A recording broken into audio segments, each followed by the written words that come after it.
আমার ছোট্ট বন্ধু ফাহমিদা আপনাদের একটি গান পরিবেশন করবে। আমি একটি গান বলবো। আমার নাম মুসাম্মদ ফাহমিদা। দুঃখের সাথে বসো আমার দুঃখের নদী বাই, স্রোতে স্রোতে ভাইসা বেড়াই ঠিক ঠিকানা নাই।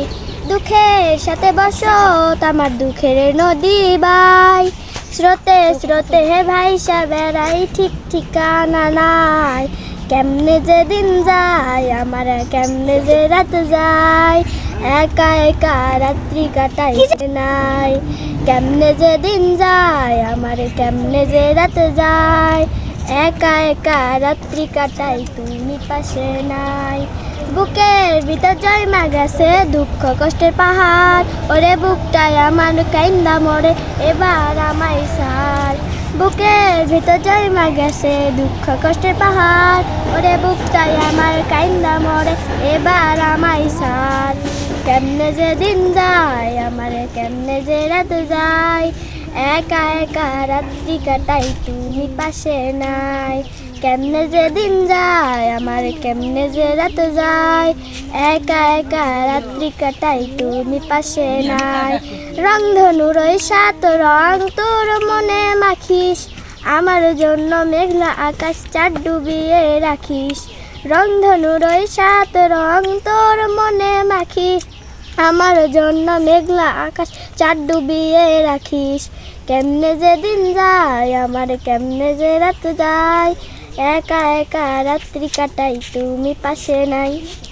আসসালামু আলাইকুম ওয়া রাহমাতুল্লাহি ওয়া বারাকাতুহু। আমার নাম রাকিবুল ইসলাম। আমি একটি ছড়া বলবো।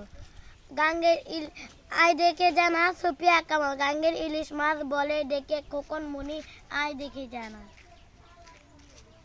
এটাও আমার ছোট্ট বন্ধু, তো তার সাথে আমি পিক তুলে নিলাম।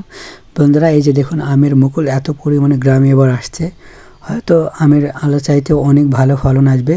বন্ধুরা মুকুলেরও কিন্তু ভর্তা খাওয়া যায়, হয়তো অনেক এলাকায় এটা নাই বা শুনলে অনেকে হাস্যকর মনে হবে, তবে সেটা আমের মুকুল নয়। আমরা গাছ যে রয়েছে আমরা গাছের মুকুল আমরা গ্রামে সচরাচর ভর্তা করে থাকি। এটা খেতে একটু টকটক লাগে কিন্তু অনেক সুস্বাদু লাগে। এটা টাকি মাছ দিয়ে আমরার মুকুল ভর্তা করলে বা যদি কেউ খেয়ে থাকেন তাহলে বুঝবেন এটা একটা অনেক স্বাদ, মানে অন্যরকম স্বাদ, যে ভর্তা মুখে লেগে থাকার মতো। যদি আপনারা না খেয়ে থাকেন একবার ট্রাই করে দেখতে পারেন, অনেক ভালো লাগবে।